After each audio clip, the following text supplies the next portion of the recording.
Hello, everyone. Welcome to our Genesis Client Services webinar. This webinar today is going to be focused on coping skills. My name is Victoria. I'm a counselor at Genesis, and I also have a co-presenter with me today. And Noelle, do you want to introduce yourself? Hi, yeah, my name is Noelle, and I'm also a counselor here at Genesis. Glad to be here this morning with y'all. Great, great. So we are going to cover a couple of logistics, and then we are going to talk about emotional safety planning today.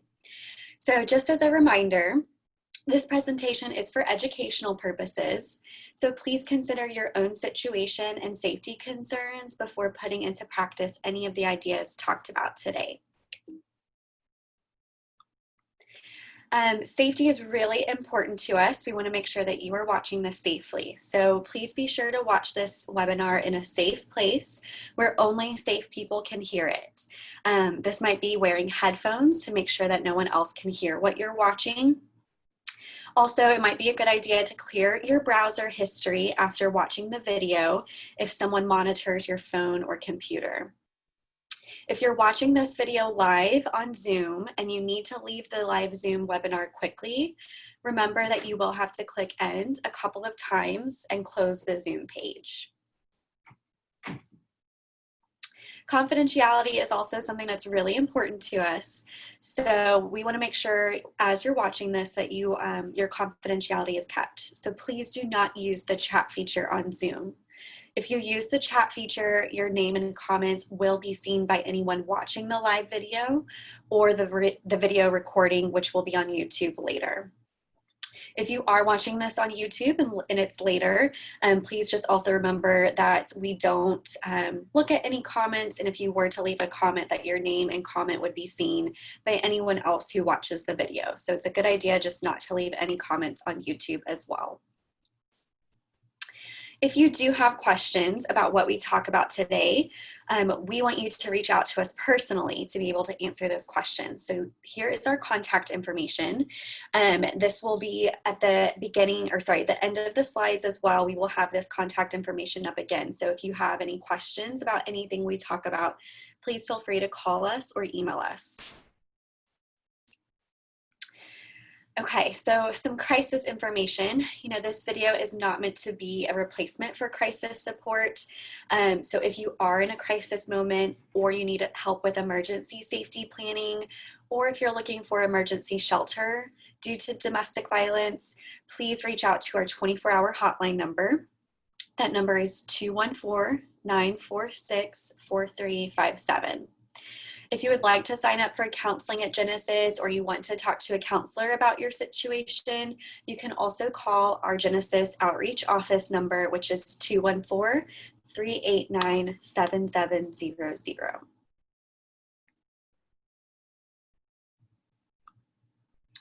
Okay, so we wanted to make sure you have some other hotline numbers just in case of some crisis support if you need that.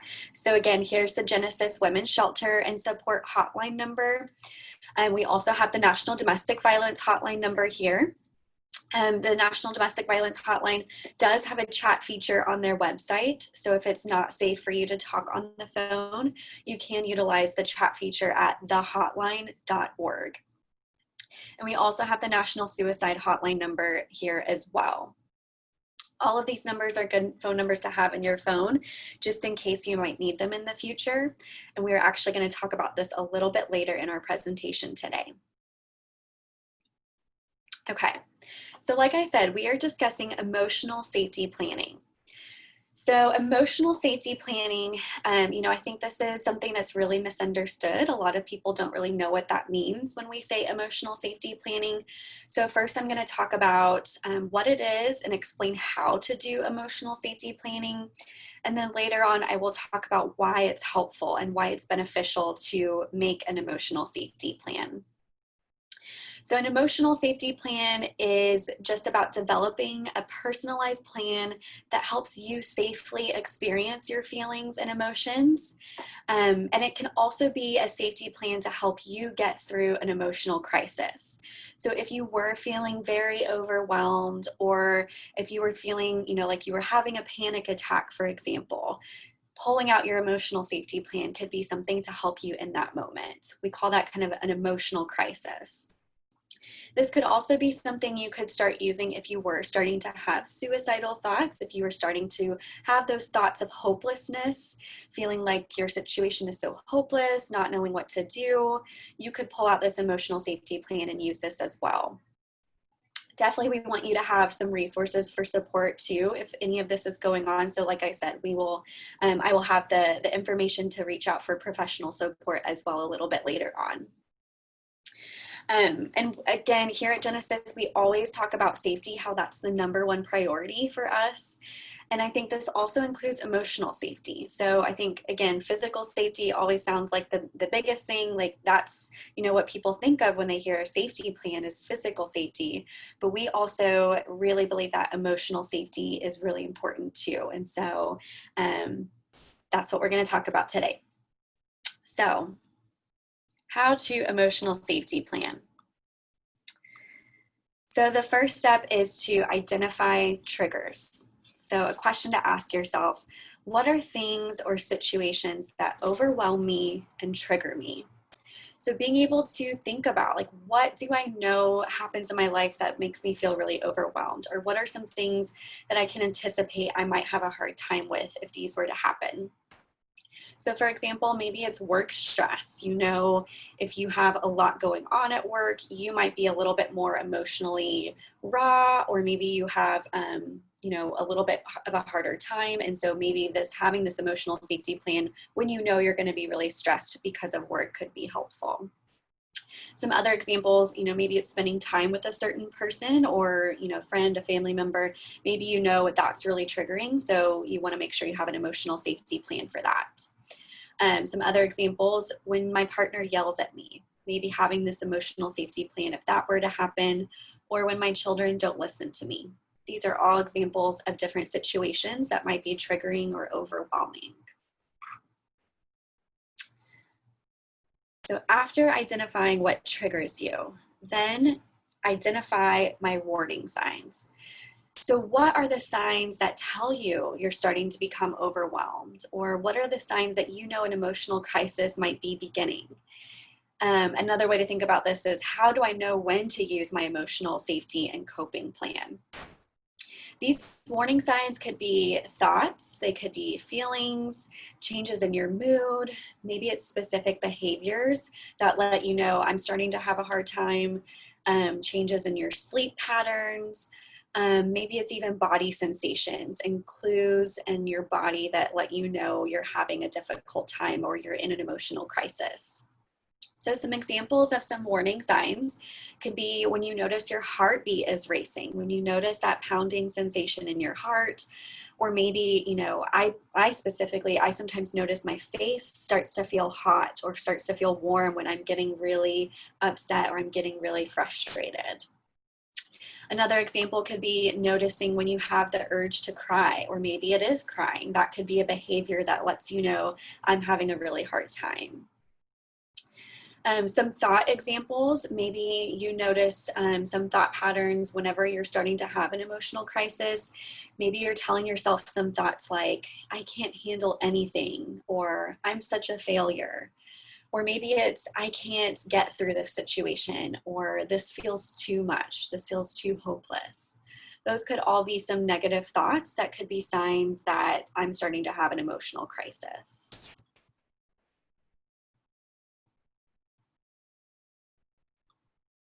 Okay, so the next step of this emotional safety plan is to do things that help distract you. So what are some things that you can do to distract yourself, which would help take your mind off of the problem or the crisis situation? So a lot of people do things to help distract them already. So if you notice some of these examples, you might find, oh, I'm actually doing some of these already. So these are distraction coping skills, things that help you have a break and take your mind off of things for a little bit. So some examples could be watching your favorite TV show. Maybe it's watching funny YouTube videos, or I watch cute animal videos on YouTube, and that's a good distraction. Maybe it's going on a walk outside, or even playing a game on your phone. even just, playing Candy Crush or something, that could be a distraction from what's going on in that moment. So the next step then in this emotional safety plan is to use calming strategies. So what are some coping strategies that you can use to help calm yourself and calm your body? If you're in an emotional crisis situation, your body is going to be really hyper aroused. So like I said, that heart racing, maybe like shakiness, maybe even, sweating, or like kind of that anxious feeling in your body. But it could also be the opposite. And you notice maybe you're starting to feel more numb or more frozen, almost like you're not really fully in your body. So using some of these calming strategies can also help with those body sensations and can also calm yourself as well. So for example, deep breathing or grounding exercises are really helpful for calming. In past videos, we've talked about different breathing strategies and grounding exercises. So I really encourage you to check out our YouTube page and watch some of those videos that go in more depth about breathing and grounding. Another calming strategy could be to do a guided meditation. There's lots of apps on the phones now that have guided meditations. They can even be like really quick, like 3 to 5 minute guided meditations. Even those 3 to 5 minutes could be a way that your body is able to have some calming and to have some relief that could help you get back into a place where you feel like you're able to be better cope with and better manage the situation. There's also, lots of guided meditations on YouTube. You could even search, guided meditation for a free meditation on YouTube. Later on in this presentation, we are actually going to lead you through a guided meditation. And so you could even play back this video on YouTube in the future and just play that part of the meditation if you wanted to. Another calming strategy example could be visualize a calming or happy place. So maybe it's a place where, you've been before, a place that you have in mind, a memory of, and it was really calming, really relaxing. So visualizing that place, or maybe it's an imaginary place, thinking about a place that you would feel so calm, so relaxed, and thinking about what that place would look like or what that place would sound like. What are the sounds in that place? What are the smells in that place, and just noticing all of those sensory parts of that place. Okay, so after calming strategies, the next step in this emotional safety plan is to reach out to people that you can call for support. So who are supportive people that you can call for help? Whenever you're making an emotional safety plan, it's really a good idea to write down these people's names and phone numbers. So that way, if you needed to reach out to someone, let's say your phone died or something, you needed to use someone else's phone, you have those phone numbers accessible right there and ready to go. So writing down, maybe it's a best friend, maybe it's a family member that's supportive, a coworker even. And sometimes these support people, maybe it's not, I'm calling them to talk about specifically about what's going on or the details of the problem or the crisis that's happening. Maybe these supportive people can also be people that you can call and talk to on the phone, where you're talking about whatever's going on with them, or you guys are just talking about anything. And sometimes that can also be a way to help support and calm yourself too in these moments. That can also be a distraction tool as well. So writing down who are these people I can call for support, and write down their phone numbers. Okay. So the next step is changes I can make to my surroundings. Sometimes when we are in an emotional crisis situation, we can get really stuck in our immediate surroundings. So basically this is about making small changes, just noticing what are the small things that you can change in your surroundings or with your body. These changes could help you feel more grounded through the crisis moment. It could even help you, just switch your attitude, or even just switch to make you feel more able to manage through the crisis situation. So some examples of this can be, let's say you're inside even just going outside into nature, that could be a change in your surroundings that could help you feel like you're a bit better able to manage and cope with the situation. If the lights are low or if the lights are off, even something as simple as turning the lights on can help you feel more grounded and can help you feel like you can get through that crisis situation better. Sometimes we do this even in counseling in our offices. If we notice a client is having a really hard time or they're in a really heavy emotional space, sometimes we even turn the lights on to help alleviate that pressure and to alleviate the weight of some of those feelings. Another example could be scents, adding scents to your surroundings as another way to help ground yourself. So this could be lighting candles or maybe even diffusing relaxing essential oils or relaxing scents that you like. Putting on different clothes. This is another easy, small change that you could make to your surroundings that could really help with a crisis moment. So I notice if I'm in more comfortable clothes, maybe that means I want to spend more time in bed. Maybe that means I want to, you know, be laying down more and be more kind of inside myself, more introspective. Even if it's just changing my clothes or getting out of pajamas, even something like that can help to shift your body and to shift your mindset through a crisis moment. Another example of a small change could be taking a shower or taking a bath. Even something like that can help you feel better and feel different in a crisis situation. Okay. So the next step in the emotional safety plan is then to remind yourself of truths and to hold on to these truths that are helpful for you. So ask yourself, what are helpful truths about myself, others, or the world that I can remind myself? These truths, they could be, for example, positive affirmation statements. Maybe it's statements that you remind yourself about who you are or about your situation. Maybe it's positive quotes that you really like. Maybe you have a mantra or kind of like a motto, a life motto that you use and reminding yourself of that mantra or motto. This could even be just a word, like a reminder word that helps you feel strong and empowered to get through this crisis moment. So I have some examples here. Reminding yourself, I am a person of worth, or reminding yourself, I am a survivor, or I have survived before and I can survive again. Reminding yourself, I'm doing my best and that's enough. Or another truth that you can hold on to is this feeling is not permanent. Sometimes in these crisis moments, these feelings feel like they're going to last forever and it feels like it's always going to be that way. So reminding yourself this is not permanent, this feeling will pass.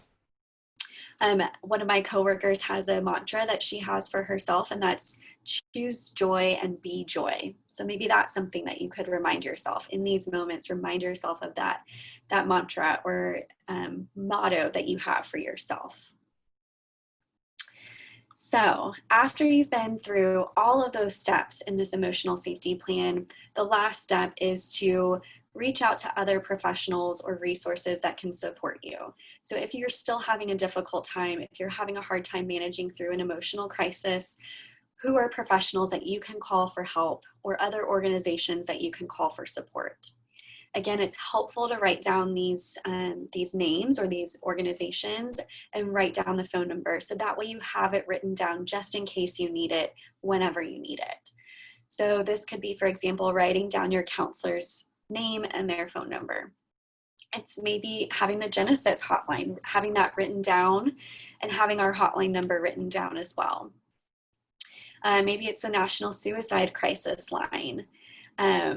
I have the kind of local North Texas office of the chapter of the National Suicide Crisis Line number here. Or even it could be texting the crisis text line. So the way to do that is to text home to 741-741.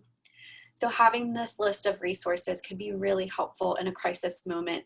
If you feel like you've tried your plan and you still are having a hard time, the good news is you don't have to do it alone. There are people out there and there are organizations out there and professionals who can help you get through it.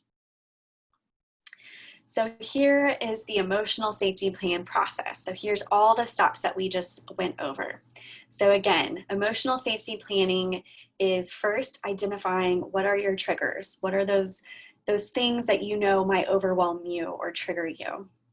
Identify what are your warning signs. What are the signs that you know you need to use your safety plan, or what are the signs that you're starting to have a difficult time? Then start to do things that distract you and help you take your mind off of the problem.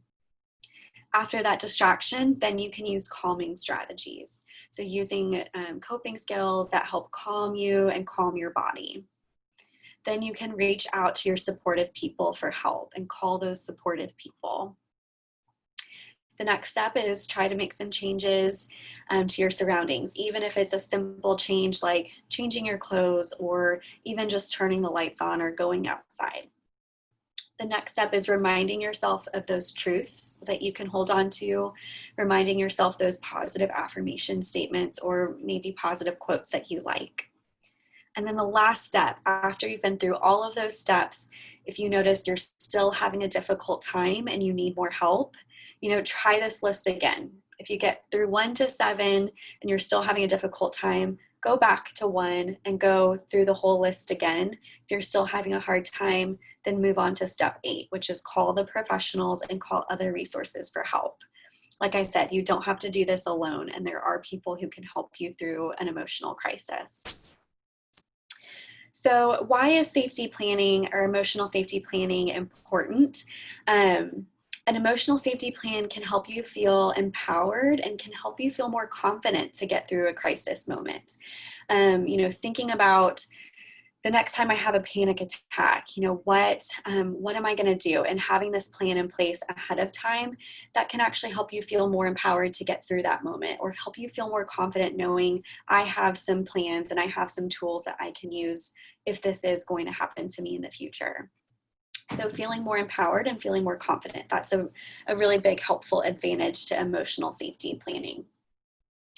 Another reason having this safety plan is important is because in the moment of an emotional crisis, it's going to be really hard to use your thinking brain in that moment. So if, for example, you're starting to have a panic attack, or if you notice you're out of your window of tolerance, where you're feeling so anxious or so numb that you can't even really fully, be present, it's going to be hard to think in that moment and use your brain to think about what are the steps I can do to get through this crisis moment. This is the same thing that we talk about with physical safety plans too. In a crisis moment, your brain is going to be so focused on survival that it's hard to think about what are the steps I need, what are the logistics for this moment. And so having this plan in place now, when you're feeling more calm or when you don't necessarily need the safety plan, doing the plan now is really helpful so that in that moment in the future, you already know what you're going to do and you have that plan. It's really helpful to write the safety plan down. So as we are going through those steps, I really encourage you to write these down and to write down your triggers, write down your warning signs. What are your distraction coping skills? What are the calming strategies? So just go through and write down for each of these steps, what are the steps of the safety plan? So that way you have it when you need it. You can pull out that safety plan and you have it physically in front of you. You know what to do in that moment. So again, to kind of recap that, having a safety plan, having an emotional safety plan before you need it can be really helpful so that in the moment you don't have to think about what's going to help me in this moment, or what was that phone number that Victoria was talking about. That way you already have all of that in place so that you have it when you need it. So again, try this list. And if you're still feeling overwhelmed, try it again and then reach out to other professionals and resources for help. Noelle, do you have anything to add about emotional safety planning that I might have missed? No, I think that was great. I loved especially just that reminder of, maybe right now as you're hearing this, a lot of this sounds really simple and clear, but in those moments where you are facing that crisis or that moment where you really do need this safety plan, having taken the time to do this in advance really, really will help in that moment to just help you calm down quicker, to feel more grounded quicker, and to know how to move out of crisis and into a more like calming sense of self. Thanks, Victoria. Yeah, great. All right, well, I'm going to go ahead and turn it over to Noelle, who is going to lead us through a calming strategy practice. So like I was talking about in I think it was step 4, so to use some calming strategies, she's going to lead us through a practice strategy for that. Okay, thank you, Victoria.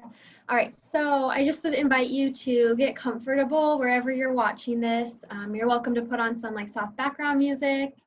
And just to kind of quickly recap, Victoria already explained a lot about this of why finding that sense of calm can be helpful. But just again, knowing that meditation can help us with that part of calming with our emotions of sometimes we're having a hard time at home. And right now, this meditation is going to focus specifically thinking about coronavirus, but it could also apply to any kind of emotional crisis you might be having. But we know right now it's really common to be having an emotional crisis. This is something all of us alike are going through, and this is just one idea for a calming strategy. And this is something that if you like it, I would encourage you can listen to something like this daily, or you can search YouTube or other apps for one that fits for you.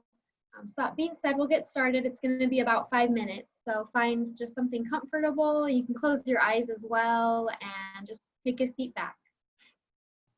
During this global pandemic, we have a unique opportunity to notice our feelings at this time. Anger, confusion, grief, gratitude, sadness, hopelessness, calm, aching, worry. We can choose what we focus on. If we look, we notice we all have fears. Some of us have the same fears of illness, of trying to protect our loved ones, our families, the same fears of losing our income and livelihoods. Focus on finding the peace within during this time of crisis. Notice your posture. Observe how you are sitting. If there's tension in your neck, in your shoulders, release it. Find a comfortable position and begin to notice your breath. Notice the gentle flow of your inhale and the flow of your exhale. Inhale slowly and exhale slowly. Focus now on finding a sense of calm. Fear is the deepest emotion that lies within us. It gets buried deep inside. This pandemic is teaching us to unbury it, to allow it to come to the surface more than we have ever seen before. Let fear teach us. Sit with your fears now. What are they? What have you buried deep? What do you need to release? Use your breath to help you. With each exhale, let go. With this exhale, I release my fear. With each inhale, breathe in calm. Our bodies are designed to let go with each exhalation. Let go of the fears you have around this pandemic and other fears that have come to the surface. Release it. Feel the weight come off. Feel unburdened. Completely let those fears go.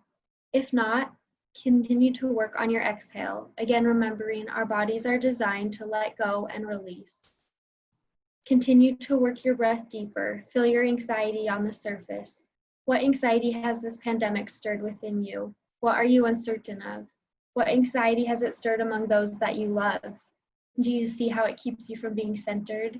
Do you see how the anxiety is not helpful at this time? Work again with the exhale to release and let go. Let go of the anxiety that has come to the surface. Let go deeper and deeper. Notice the anxiety buried deep within, and notice how natural it feels to let go of the anxiety. Let the feeling of lightness give you direction. Give yourself permission to let go fully. This is the time to release, to let go. Now that you've released the fear and anxiety on the surface and emotions deep within, feel the lightness in your being. Breathe in calm with each inhale and invite the calmness into your body. It is in this feeling of freedom that you can feel centered. You can focus on the present moment and what you can control. Notice how the calmness feels in every part of your body. Let it sink into your mind and into your skin so all you can think about is peace. Breathe it in with each inhale and then allow the peace to flow into you. Continue to exhale fear and anxiety and inhale calm and peace. Whenever you feel sensitive to the global fear around you, in the media and the online community, talking to friends, ground yourself by coming back to this practice. Exhale, surrender the fear and anxiety. Inhale, invite peace. Exhale, fear, and exhale, anxiety. Inhale, calm, and inhale, serenity. Just as we observe the virus spreading, we have the power to spread light and healing even faster. Be a part of this. Allow love and light to spread, not fear and anxiety. Continue to breathe in and breathe out, again inhaling and exhaling. And take a moment if you need to come back to the room and refocus in. And take a moment as well, we'd invite you, with this being done, to just notice what it was like to have that chance to check in on those fears and anxiety you've been feeling and to acknowledge your emotions. Sometimes we kind of push down what we're feeling versus letting ourselves feel all of it.